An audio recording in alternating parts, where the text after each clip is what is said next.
Pemimpin dan wakil rakyat itu disumpah untuk taat dan patuh kepada konstitusi, bukan kepada oligarki. Mari bertaubat dan berkomitmen menjadi pribadi yang lebih baik, seraya terus memohon kepada Allah Subhanahu wa Ta'ala agar bangsa kita, negara kita tercinta Indonesia, senantiasa dilimpahi keberkahan dan perlindungan dari Allah Subhanahu wa Ta'ala.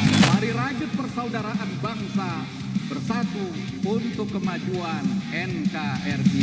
Mari tatap tahun 2022 dengan penuh harapan dan optimisme. Insya Allah kondisi bangsa kita akan menjadi lebih baik lagi. Walau anna ahlal qura amanu wattaqaw lafatahna alaihim barakatim minas sama.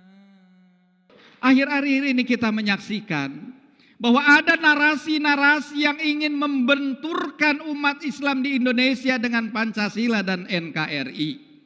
Seolah-olah pilihan hidup menjadi muslim yang taat dan patuh kepada ajaran agamanya adalah sebuah pilihan hidup yang tidak nasionalis dan bertentangan dengan Pancasila. Tentu stigma seperti ini sangatlah menyesatkan. Atas nama rasa kemanusiaan dan keadilan, stigma seperti ini telah mencederai nilai, mencederai nalar, dan mencederai etika publik. Jangan sekali-kali menghina nilai, nalar, dan etika publik dengan propaganda yang tidak masuk akal dan mengganggu nalar kita sebagai manusia yang rasional.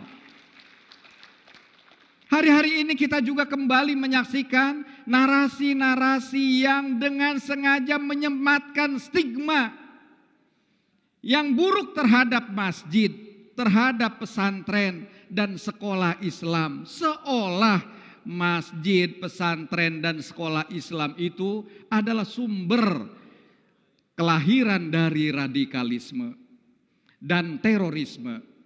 Sebagai bangsa yang beradab dan berpancasila, framing dan stigma ini tidak boleh kita biarkan hidup dan berkembang luas. Kita harus luruskan dan koreksi.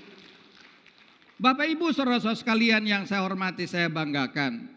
Sejarah mengajarkan kepada kita bahwa para pendiri bangsa ini tidak pernah menjadikan Pancasila sebagai instrumen politik demi meraih dan mempertahankan kekuasaannya.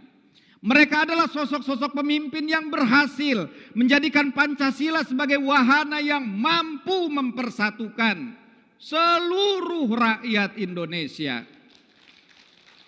Sebaliknya